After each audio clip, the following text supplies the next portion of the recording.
Hello folks, welcome back and thanks for joining me again today. Today we're going to talk about something it's been interesting to me for a little while now to talk about, and I thought I would do a little video on it. As we all know, the Game Boy is one of my favorite systems, one of the main things I like to discuss on this channel. But today I thought I would bring up something that maybe not a lot of people know about, but I think most people in the hobby do, and that would be the Game Boy that never came to America or to the West in general. So we all know that the original Game Boy here came out in 1989 and was a huge success for Nintendo. Allowed us to take our games on the go, basically like a portable Nintendo with a little bit of a downgraded screen, but overall a nice CPU at the time that pretty much gave us a scaled down NES. Following that, around what was that, 95, we got the Game Boy Pocket, which was essentially a miniaturized, especially compared to the brick of the Game Boy, slimmed down, slimmer version of the original Game Boy. You can easily fit this in the pocket. Look how much slimmer and narrow it is. It had a bigger screen. It had a more contrasty screen, which was great because this thing absorbed the light like no tomorrow. It's, in my opinion, the best Nintendo has done for the Game Boy line. So if anybody's looking for a Nintendo Game Boy, I would say the Game Boy Pocket is the one that I would prefer to go for. Following that, in 1998, we have the Game Boy Color, which is just another increment update on the Game Boy Pocket, except this time you had some color mixed in. You could play your original Game Boy cartridges along with the newer Game Boy Color cartridges, and from that point on, things kind of slowed down until the Game Boy Advance came out in 2002. One downgrade was the screen is smaller, although it's a pretty clear screen in comparison. But overall, for bare bones Game Boy use, I still prefer the original Pocket. However, there is one other Game Boy system that was not released in America in between the release of the Pocket and the Game Boy Color. I think a lot of people probably know what that is. That would be the Game Boy Light. This was a Japanese-only Game Boy system, and that is essentially a Game Boy Pocket. However, the cool feature of this system was it allowed you to play in pure darkness, among other things, because you were allowed to play this outside as well, just like any other Game Boy system. But say you were in the back seat of your car, or even in the front seat or in bed at night, you could play this, and I'm going to show you how. Unlike the Game Boy Pocket, which was a very efficient 2 AAA battery system that could last for hours, Game Boy Light ended up taking 2 AA batteries. And the reason for that is this system has a little bit of a light feature, as you may have realized from the title here. So I'm going to show you how that works.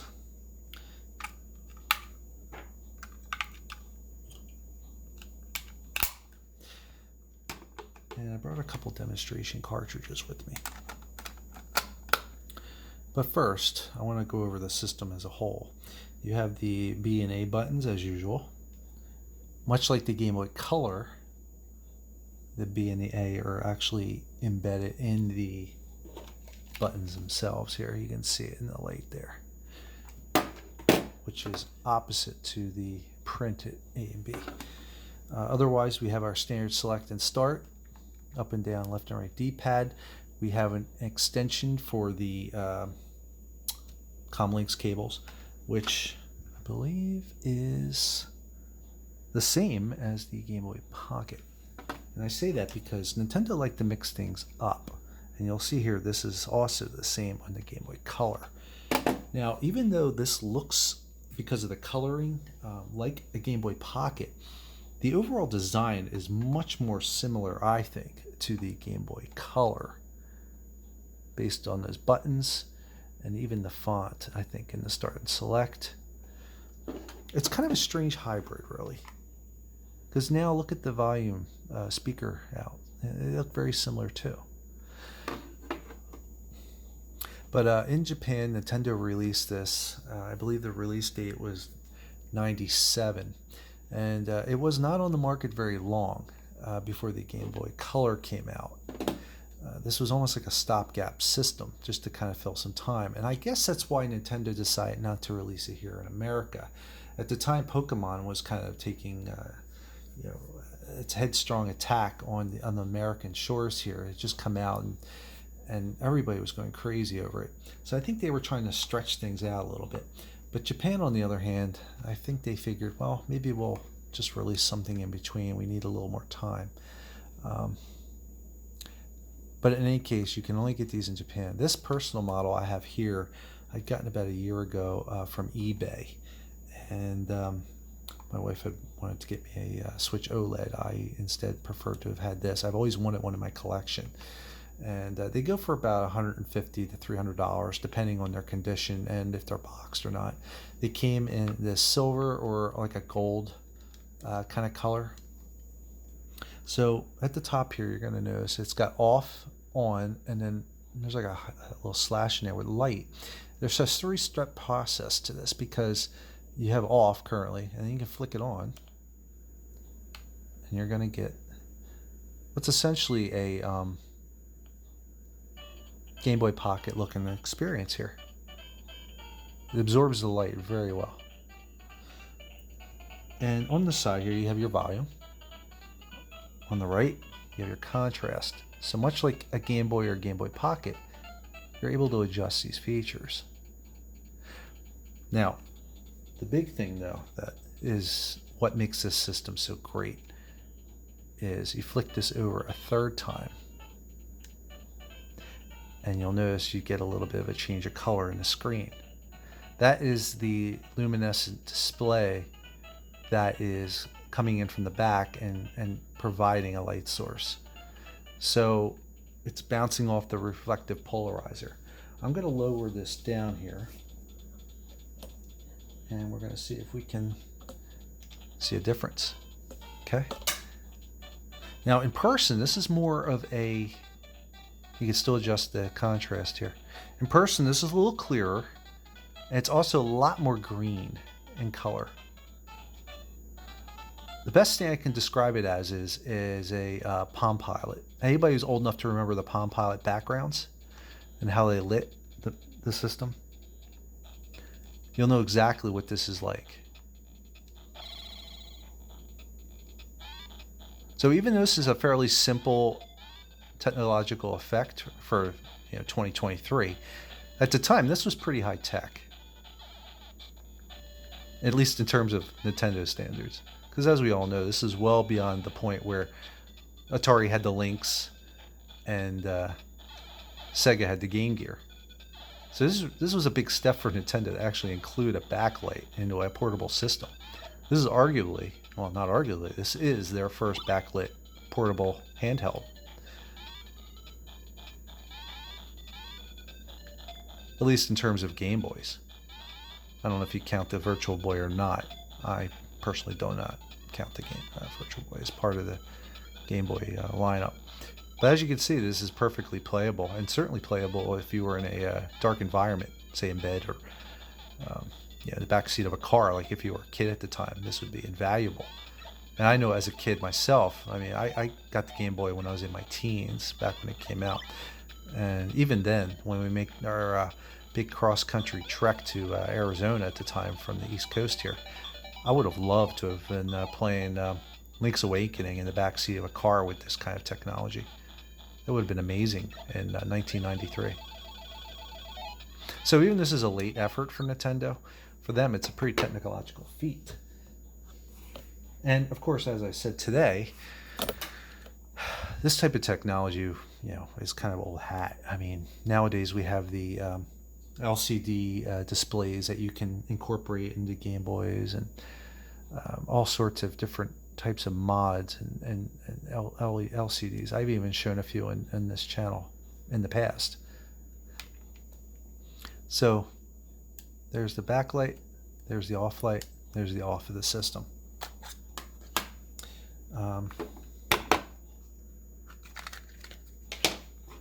also have a Japanese copy of Super Mario Land.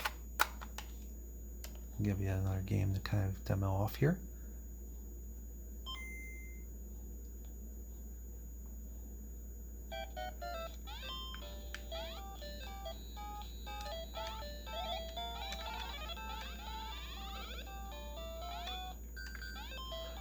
So for the most part, this is more or less something I just hold in my collection. This is not a system I would say would be a typical daily driver whatsoever. This is just something that has become a little bit of a white whale, so to speak, in my Game Boy collection, and I'm just happy to have it. I got a really good deal on it at the time, all things considered.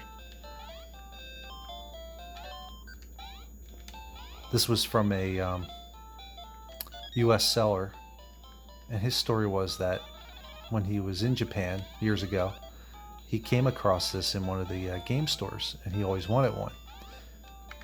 So he picked it up, and it's been in display ever since. He never really played it, never used it.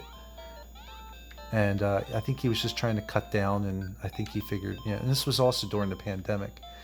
I think he was just looking to maybe cut back on some of his collection. So the fact that it was just laying around, not really in use, to me was a plus, because these bioluminescent screens that they're using in these devices and in Palm Pilots, they definitely have a bit of a shelf life to them. Their brightness will decrease over time, so the less it's used, the better. And yeah, knowing that it was in storage like that and just on display, I thought that was a good perk. Because then I can have it in my collection and know it'll work for years to come. So really the only way you can get these is through finding some means of how I just mentioned. You're not going to find these in America unless they've been imported by fellow collectors or people who have visited Japan and brought them home with them, or if you order from a Japanese source in general. So personally, it's not for everybody, but I think depending on how you feel about your collecting of Game Boy systems, once again, I think this is really a neat little pickup. Let me put that back in for a second. I'm going to show everybody Mario. I should have turned it on here. Now, you can just flick it once or twice, or you just flick it straight over. So there you go. One of the things I did have to do when I received this Game Boy Light, unfortunately though, was I had to open it up, and I had to go in and do a little bit of cleaning, because I noticed that the power button was a little finicky. When I slid that over, if I went like this, just a little bit, it's sort of similar to what you'd see on a Game Boy SP. I know a lot of people with older Game Boy SPs, they'll notice that their power light kind of flickers a little bit if they kind of give it a little bit of a back and forth. Well, that was doing the same here. But luckily for me, I was able to just go in and throw a little IPA in there and slide it back and forth. And it was good to go again. So I was happy about that. But yeah, I think in general, like I said, if you're a Game Boy collector and you're looking to have them all, so to speak, collect them all, I would definitely add this to your list of systems to pick up. And together, they really line up pretty well. So yeah, that's about all I had to say today. If anybody else has a Game Boy Light and would like to share in the comments below, I'd be curious to see. One thing you gotta look out for is these screens and these polarizers tend to burn out as well. It happens all the time with these pockets. So when you're looking in the market to buy one, I highly recommend you make sure that screen is not burned in. These are a little more tricky to replace, from what I understand, because of that bioluminescent tech. And I would also ask if you can see the screen on as well, because like I said, they age and they can be dimmer than others. So, but once again, I would not recommend this as a daily driver. If you're somebody who's looking to maybe play this in general with your old Game Boy games, and that's another thing, this does not accept Game Boy Color games. This is still, like I said, it more or less a Game Boy Pocket. It's not a Game Boy Color. Your Game Boy Color games will not work in this system. But if you're looking for this to be like a daily driver for you to take anywhere, college, school, work, I don't recommend it for that. For me, like I said, this is more of something just to add to the collection. And I think that's what you should do as well. And maybe perhaps instead pick up an older Game Boy, such as this, that's maybe been neglected and is disheveled and has little brown bits like this that need a little love and attention. And stick an LCD or backlight, bivert, whatever you need to do into one of these systems instead. Make that your daily driver. Otherwise, beside that, if you choose to go the emulation route, the Ambernic systems are always pretty good, the 351V in particular. But I prefer my Game Boy in the original hardware. So, yeah. Anyway, thanks for joining me today, and I appreciate you coming by. Take care. See you next time.